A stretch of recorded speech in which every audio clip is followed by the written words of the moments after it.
our next example, I'm going to show you how to correct log footage from footage, say, perhaps the red camera. And I'm also going to show you how to use the skin preservation masks. In this example, this is also from the film I worked on called Enemy.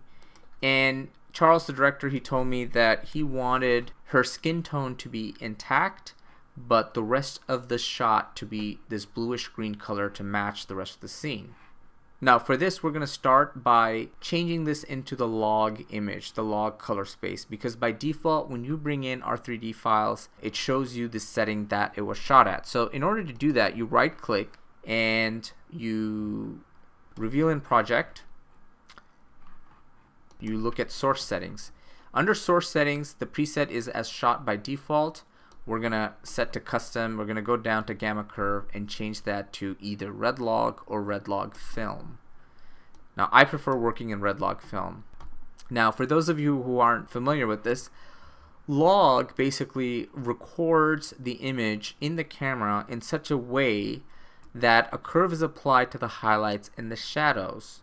The reason why this is done is so that as much detail as possible is preserved in the highlights and in the shadows.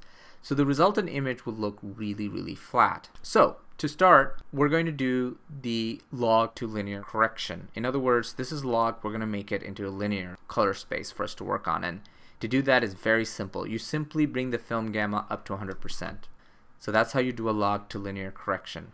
Now, after doing this, we could make our other corrections. I'm going to pick a white point. Now, I know that there's a white tile over here.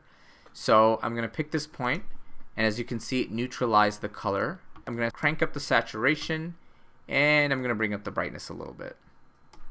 And this looks actually very good for our primary correction. Now we're going to go to the secondary corrections.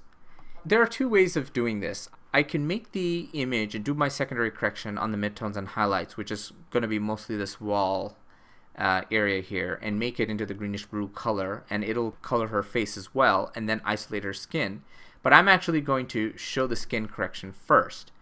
So the skin preservation mask works like the shape mask in that it neglects the correction in the secondary correction and reveals only the primary correction.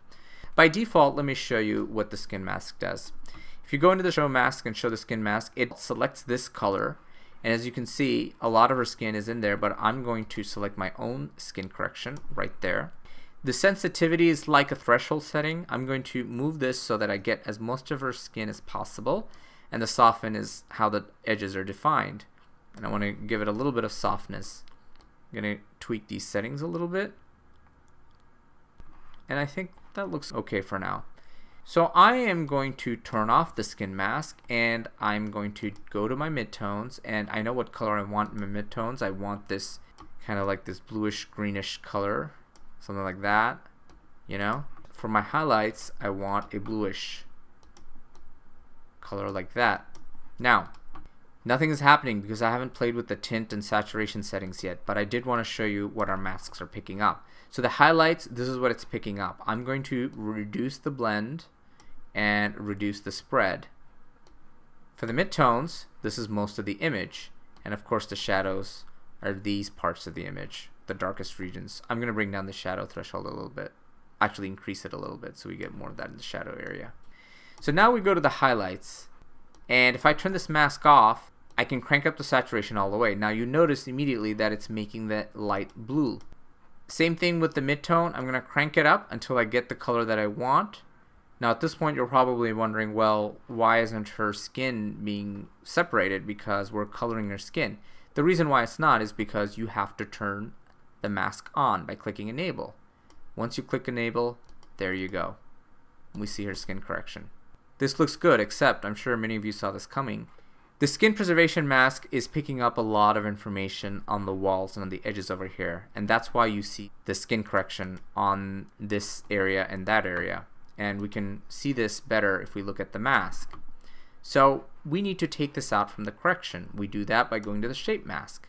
The shape mask has a feature called limit color mask. What this essentially does is that it makes this into a garbage mask for the skin preservation or color mask. So let me show you how this works. I'm going to define the shape of my mask. I'm going to make this smaller on my screen so I have a better view. I'm going to click on ColorFast, and I'm going to define the area that I want to affect with the skin mask. And pretty much that's the region I want to affect. I'm going to turn off the mask.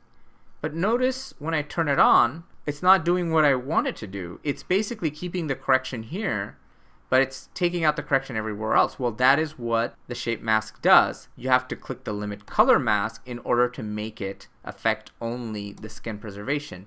But when we do that, it still doesn't do what we want it to do. It's doing the opposite, in fact. It's masking out the middle portion. Well, you have to remember, that is what the shape mask essentially does. Remember I said the negative portions of that mask is what is being included in the secondary correction. So in order to have both corrections working together in this particular example, we have to click the invert. The invert will invert this mask so that this area will be taken out and this area will be included. So if we do that, there we go. This is what we want. So as you can see, now we have the perfect look for this scene. Just to give you an example, this is with it on, this is with it off. So this was the original log footage, and this is after the correction. So this was an overview of the ColorFast plugin. I hope you guys learned different ways of using this plugin. This is Shah signing off.